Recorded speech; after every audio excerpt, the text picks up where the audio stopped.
Lecture matter পারিবারিক appeal মোকদ্দমা মুসাবেদা। Lecture matter পারিবারিক আপিল মোকদ্দমা মুসাবেদা।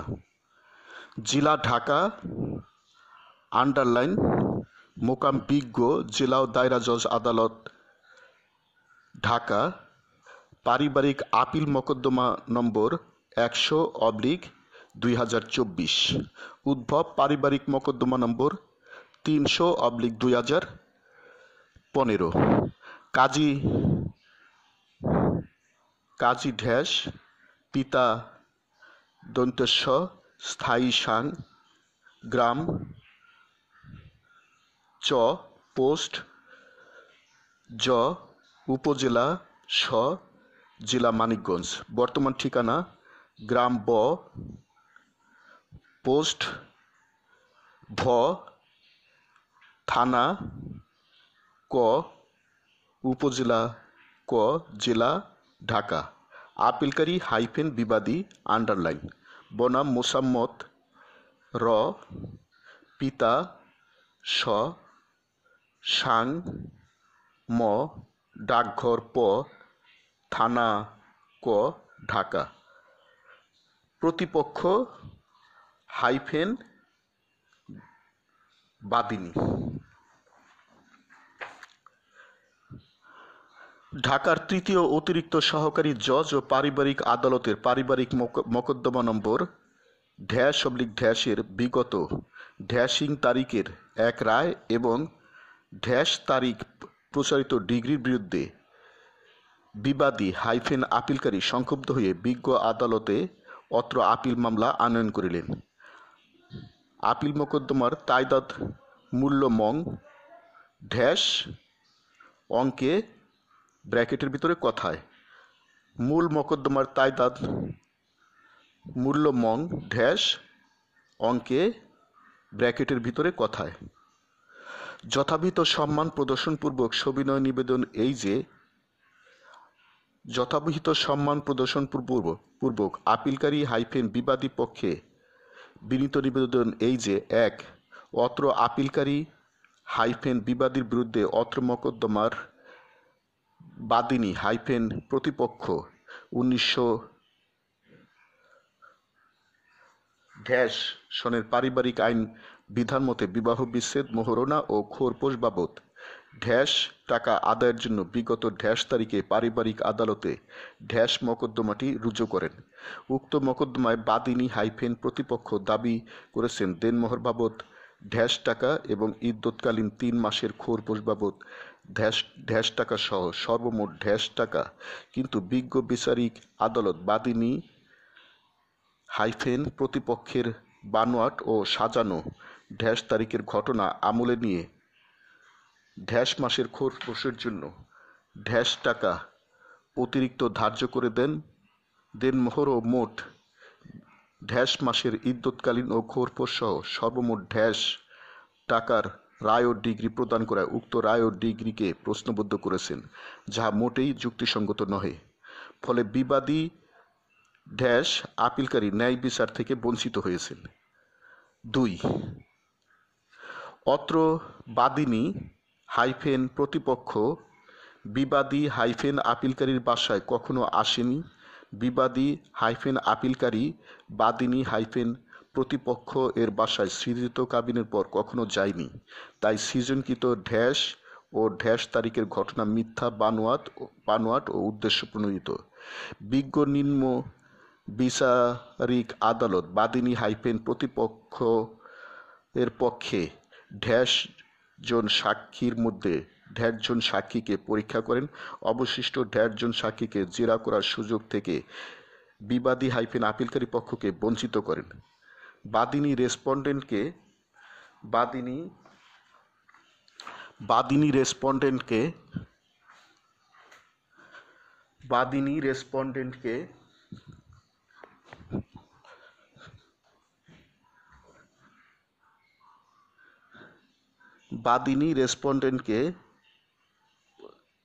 বিবাদী পক্ষ কর্তৃক রিকল করার দাখিলকৃত আবেদনটি নামঞ্জুর করে বিবাদী আপিলকারী পক্ষকে ন্যায় বিচার পাওয়ার হকদার থেকে বঞ্চিত করা হয়েছে। 3 বিবাদী আপিলকারী পক্ষ 5 জন সাফাই সাক্ষীর মধ্যে 2 জন সাক্ষীকে নিম্ন বিচারিক আদালত কর্তৃক পরীক্ষা করা হয়েছে, কিন্তু অবশিষ্ট 3 জন সাক্ষীকে সাক্ষ্য দেওয়ার সুযোগ থেকে বঞ্চিত করে বিবাদী আপিলকারী পক্ষকে ন্যায় বিচার পাওয়ার অধিকার থেকে বঞ্চিত করা হয়েছে। 4 DW1 ও DW2 এর জবানবন্দি ও জেরা আমলে না নিয়ে একতরফা দৃষ্টিতে PW1 ও PW2 এর সাক্ষ্যের জবানবন্দি ও জেরার উপর ভিত্তি করে তর্কিত রায় ও ডিগ্রি প্রচার করায় বিবাদী আপিলকারী অপূরণীয় ক্ষতির সম্মুখীন হয়েছে। উল্লেখ্য, PW1কে পুনরায় জেরা করার রিকলের আবেদনটি নামঞ্জুর করে পক্ষপাতমূলক বিচারিক আদালতের মনোভাব ব্যক্ত হয়েছে। 5 আইনের প্রতি শ্রদ্ধাশীল আইন মান্যকারী বিবাদী আপিলকারী বিজ্ঞ তৃতীয় অতিরিক্ত সহকারী জজ ও পারিবারিক আদালত কর্তৃক তারিখ প্রস্তুতকৃত রায় এবং তারিখের ডিগ্রির বিরুদ্ধে সংক্ষুব্ধ হয়ে নিম্নলিখিত হেতুবাদে বিজ্ঞ আদালতে অত্র আপিল মোকদ্দমা দায়ের করিলেন। গাঢ় অক্ষরে হেতুবাদ সমূহ এবং নিচে আন্ডারলাইন। ক যেহেতু অত্র মোকদ্দমার বাদী PW1 এর কথিত তারিখের যৌতুক দাবির ঘটনাকে কেন্দ্র করে তারিখে বিজ্ঞ নারী ও শিশু নির্যাতন দমন ট্রাইব্যুনাল 1 ঢাকাতে পিটিশন মামলা নম্বর ধারা নারী ও শিশু নির্যাতন দমন আইনের 11 গ সংক্রান্ত মামলা দায়ের করেন। পরবর্তীতে উক্ত মামলায় কথিত এজাহার তদন্তপূর্বক তদন্তকারী কর্মকর্তা অভিযোগপত্র দাখিল করেন এবং বিজ্ঞ নারী ও শিশু নির্যাতন দমন ট্রাইব্যুনাল নম্বর 4 ঢাকা আদালতে নারী ও শিশু মামলা নম্বর এ সাক্ষ্য প্রদানের ক্ষেত্রে বাদীর জবানবন্দি এবং সাক্ষীগণের জবানবন্দি পর্যালোচনায় দেখা যায় বাদীকে কখনোই তুলে নিয়ে যাওয়া বা আসামির তাহাদের বাড়িতে আসা যাওয়ার কোনো বক্তব্য নেই। তাছাড়া কথিত ও তারিখে কথিত মারধরের ঘটনা সৃজিত। জখমি সনদ বিষয়ে সাক্ষ্য প্রমাণের পর্যালোচনায় দেখা যায় কথিত জখমি সনদ সৃজিত এবং আইনগত ডাক্তার কর্তৃক প্রদত্ত তারিখের জখমি সনদ সঠিক নহে, কারণ ডাক্তার কর্মস্থল থেকে ছাড়পত্র নেওয়ার পর উক্ত হাসপাতালে এসে রোগী দেখে সনদ প্রদান করেছেন, যা সরকারি চাকরির পরিপন্থী। জখমি সনদ মামলার গ্রহণযোগ্যতাকে প্রশ্নবদ্ধ করে ফেলেছে, যাহা রায়ের 35 নং পৃষ্ঠায় 57 নম্বর প্যারায় বর্ণিত আছে। উক্ত মামলায় অভিযোগ মিথ্যা প্রমাণিত হওয়ায় নারী ও শিশু নির্যাতন মামলা থেকে বিবাদী আপিলকারীকে খালাস প্রদান করা হয়, যাহার মাধ্যমে প্রমাণিত হয় অত্র মোকদ্দমার বাদী বিবাদীর মধ্যে কোনো সম্পর্ক যোগাযোগ ছিল না এবং দাম্পত্য সম্পর্ক স্থাপিত হয় নাই। তাই নিম্ন আদালতের তর্কিত রায় ও ডিগ্রি রহিত বাতিল বলে গণ্য হবে। খ যেহেতু বাদী প্রতিপক্ষের পিতা PW1 এবং PW2 এর জবানবন্দির কোনো অংশেই বাদীর সহিত বিবাদী আপিলকারী দাম্পত্য সম্পর্ক স্থাপিত হয়েছে এবং তাহারা একত্রে বসবাস করে সংসার করেছে মর্মে বক্তব্য প্রদান করে নাই।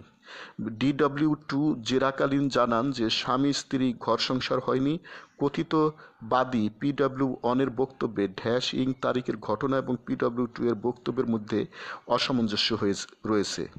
PW2 এর কথিত তারিখের ঘটনা নারী ও শিশু নির্যাতন মামলায় সত্যতা পাওয়া যায় নাই মর্মে বিজ্ঞ বিচারক আদালত আসামিকে খালাস প্রদান করেন। তাই পারিবারিক এবং নারী শিশু নির্যাতন মামলার আর্জির পারিশ্রমিক মিল থাকায় বিজ্ঞ নিম্ন বিচারিক আদালত যে তর্কিত রায় ও ডিগ্রি প্রদান করেছেন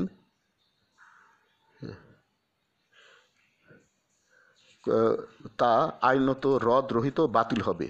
গ যেহেতু বিবাদী আপিলকারী পক্ষের লিখিত জবাবের পৃষ্ঠা নম্বর 6 এর গ অনুচ্ছেদের 2 পক্ষের অভিভাবকদের মধ্যে সাদা কাগজে লিখিত শর্ত সমূহের কথা বলা হয়েছে, উক্ত লিখিত শর্ত মোতাবেক তাহার 3 নম্বর প্যারায় আগামী তারিখের মাসে আংটি সহ কাবিনের তারিখ ধার্য করা হলো এবং 4 নম্বর প্যারায় ছেলে MBBS পাশ করার পর অনুষ্ঠানের মাধ্যমে ছেলে পক্ষ মেয়েকে নিজ বাড়িতে গ্রহণ করবে।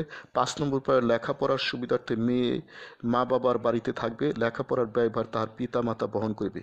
লিখিত স্বীকৃত শর্ত ভঙ্গ করে বাদী পক্ষ গত তারিখে প্রভাবশালী স্থানীয় ব্যক্তিদের সহায়তায় নিকা রেজিস্ট্রারের যোগ সাজসে বিবাদীর জন্ম তারিখ পরিবর্তে ড্যাশ ইং বসিয়ে প্রকৃত বয়স 19-এর পরিবর্তে 21 বছর সৃজিত করে কথিত কাবিননামা সৃজন করে, যা প্রকৃতপক্ষে দেশে প্রচলিত আইন অনুযায়ী অবৈধ।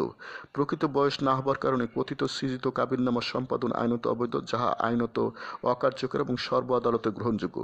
DWN অন তাহার জবানবন্দিতে বাদী পক্ষ কর্তৃক জোর করে বিবাহ দেওয়ার কথা বলেছেন। ঘটনা সত্য বিদায় এ ব্যাপারে বাদী প্রতিপক্ষ কোনো আপত্তি করে নাই অথবা কোনো জেরা করে নাই। কথিত অবৈধ কাবিননামার ভিত্তিতে প্রদত্ত রায় ও ডিগ্রি বাদী রেসপন্ডেন্টের অনুকূলে দেওয়া হয়েছে, তা রদ রহিত বাতিল বলে গণ্য হইবে। ঘ যেহেতু তর্কিত রায়ের 8 নম্বর পৃষ্ঠায় বিবাদীর লিখিত জবাবের পাতা নম্বর 5 দফা 8-এ দেনমোহর বাবদ 5 লক্ষ টাকা স্বীকৃত বলে উল্লেখ করেছেন, কিন্তু বাদীর আর্জির পাতা 4 নম্বর দফা 5-এর আলোকে তর্কিত সৃজিত কাবিননামার টাকা পরিশোধ হয় নাই মর্মে স্বীকার করেছেন। এখানে তর্কিত সৃজিত অবৈধ কাবিননামার স্বীকৃতির প্রশ্নই আসে না। কথিত আর্জির শুধু তর্কিত কাবিননামার দেনমোহর টাকা পরিশোধের বিষয়ে প্রশ্ন উত্থাপিত হয়েছিল। বিবাদীর তর্কিত দেনমোহর স্বীকৃত বিষয় প্রমাণিত নহে, বিদায় তর্কিত রায় ও ডিগ্রি রদ রহিত ও বাতিল বলে গণ্য হইবে। যেহেতু বাদী পক্ষ স্থানীয় প্রভাবশালী হবার কারণে এবং বিবাদী আপিলকারী পক্ষ উক্ত এলাকায় ভাড়াটিয়া হিসেবে বসবাস করার কারণে তাহাদেরকে জোরপূর্বক ইচ্ছার বিরুদ্ধে বল প্রয়োগ করে হুমকি ধামকি দিয়ে উভয় পক্ষের সম্মতির শর্ত ভঙ্গ করে তর্কিত কাবিননামা সৃজিত করার কারণে উভয়ের মধ্যে বিরোধ দেখা দেয়। তাছাড়া বিবাদী আপিলকারী পক্ষের লিখিত জবাবের পাতা নম্বর 6 দফা ঘতে বাদী বিবাহকালীন জানান যে বাদিনী স্ট্যামফোর্ড বিশ্ববিদ্যালয়ে মাইক্রোবায়োলজিতে অধ্যয়ন করেন। পরবর্তীতে জানা যায় বাদিনী SSC-তে 2 বিষয়ে ফেল করেছেন। উক্ত মিথ্যা প্রতারণামূলক পরিচয়দানের কারণে উভয় পক্ষের মধ্যে বিরোধ সৃষ্টি হয় এবং দুই পক্ষের মধ্যে কোনো ধরনের সম্পর্ক যোগাযোগ হয় নাই, বিদায় বাদীর সহিত দাম্পত্য সম্পর্ক স্থাপিত না হওয়ার কারণে বাদীর অনুকূলে তর্কিত রায় ও ডিগ্রি রদ রহিত বাতিল বলে গণ্য হবে।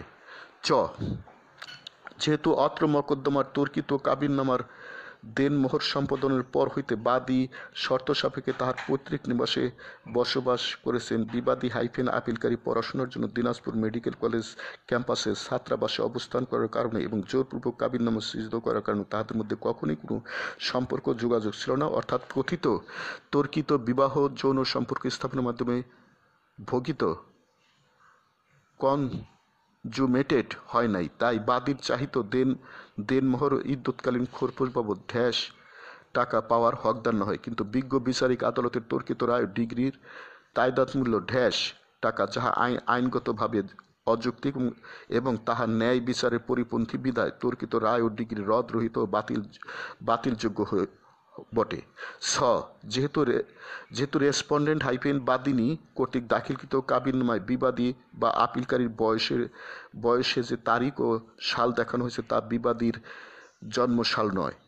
বিধি মোতাবেক বিবাদীর বিয়ের উপযুক্ত বয়স না হওয়ার কারণে বাদিনী পক্ষ কাজীর সাথে আতাত করে বিবাদীদের জন্মসাল পরিবর্তন করে কাবিননামা সৃজন করেছেন। বাদিনী পারিবারিক আদালতে মামলা দায়ের করার পর বিবাদী সৃজিত কাবিননামা আদালত থেকে সংগ্রহ করে মামলা চলাকালীন বাদিনীর পক্ষের প্রতি সংক্ষুব্ধ হয়ে সৃজিত কাবিননামার অনুকূলে বিগত তারিখে বাদীকে তালাকের নোটিশ প্রদান করেন। বাদিনী বা রেসপন্ডেন্ট আপিলকারী বা বিবাদীর কোনো প্রকার দাম্পত্য সম্পর্ক স্থাপন বা শারীরিক সম্পর্ক স্থাপিত অথবা যৌন মিলনের মাধ্যমে ভোগিত কনজুমেটেড হয় নাই।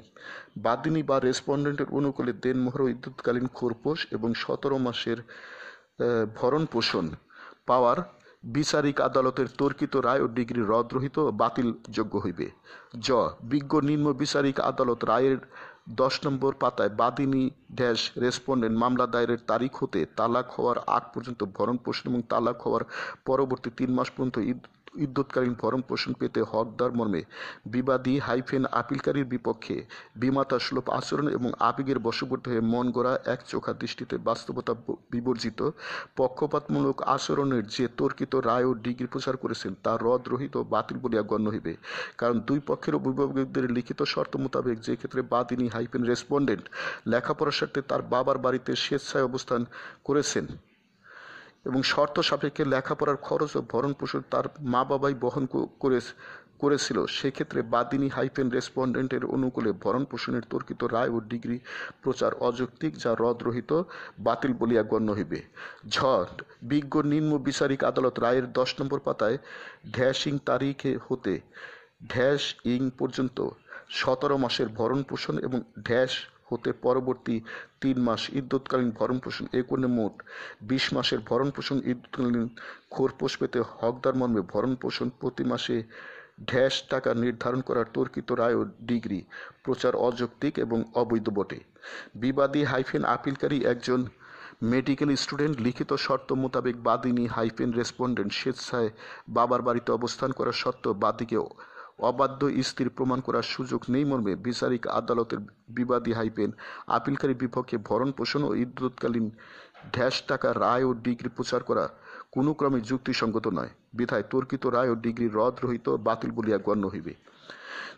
যেহেতু দরখাস্তকারী বিবাদী আপিলকারী এমবিবিএস এমআরসিপি আপিলকারী এমআরসিপি কোর্সের থার্ড পার্ট প্যাসেজ পরীক্ষায় অংশগ্রহণের জন্য বর্তমানে জেনেসিস কোচিং সেন্টারে এমআরসিপি PASCES প্রোগ্রাম বিষয়ে কোচিং করছেন, সে কোনো সরকারি বেসরকারি প্রতিষ্ঠানে হাসপাতালে চাকরি করেন না। এখনও সে তাহার বাবা মায়ের উপর নির্ভরশীল এবং তাহার পড়াশোনার যাবতীয় খরচাদি তাহার পরিবার বহন করে থাকেন।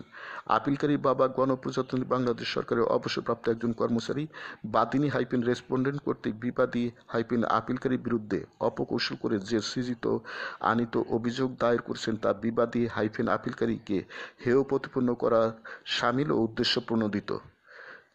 এমত অবস্থায় দরখাস্তকারী আপিলকারীর পক্ষে বিজ্ঞ বিচারিক আদালতের তর্কিত রায় ও ডিগ্রি উহা রদরহিত এবং বাতিল করে আপিল মঞ্জুর করিলে আপিলকারী ন্যায় বিচার পাবে। উল্লেখ্য, বিজ্ঞ বিচারিক আদালতের তর্কিত রায় ও ডিগ্রি বহাল রাখা হলে আপিলকারী বা বিবাদী আর্থিকভাবে ক্ষতিগ্রস্ত সহ পড়াশোনার উচ্চতর ডিগ্রি নেওয়ার ক্ষেত্রে বাধাগ্রস্ত হইবে। যেহেতু অপরাপর হেতু বা সময়মতো বাচনিকভাবে বিজ্ঞ আদালতে নিযুক্ত আইনজীবী সাহেব কর্তৃক উপস্থাপন করা হইবে। অতএব বিজ্ঞ হুজুর আদালতে বিনীত প্রার্থনা এই যে উপরোক্ত অবস্থা ও কারণাধীনে ন্যায় বিচারের স্বার্থে অত্র আপিলটি শুনানির জন্য আমলে গ্রহণ সহ রেসপন্ডেন্ট বাদীকে নোটিশ প্রদান করে নিম্ন আদালতের নথি তলব এবং উভয় পক্ষের শুনানি করার প্রয়োজনীয় ব্যবস্থা গ্রহণার্থে আপিল মঞ্জুর করত নিম্ন আদালতের রায় ও ডিগ্রি বাতিল করিয়া সুবিচার করিতে হুজুরের